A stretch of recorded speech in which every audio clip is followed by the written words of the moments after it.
Here's how to fix my AI went wrong on Snapchat. It's very easy to do, so make sure you watch till the very end so you won't miss any of the steps. First, you will need to open your Snapchat app.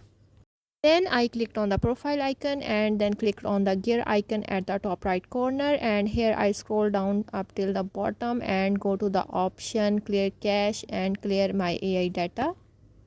Then here I clicked on the clear cache option to clear the cache of the app. After that I clicked on the clear my AI data, and once I clicked on it, now here I clicked on the confirm button to confirm it. Once you clear this data, now hopefully your problem will be solved. But if this doesn't work for you, here is our second method. For this you have to hop into your mobile settings.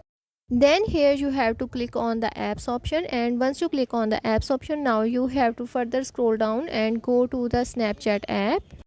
Now here at this interface you have to click on the storage option, and once you click on the storage option, now you have to click on the clear cache option at the bottom right corner. It will clear all the cache of the app and fix all the bugs. After that you have to reload your app and check if your problem is fixed or not. So this is how you can fix my AI went wrong on Snapchat.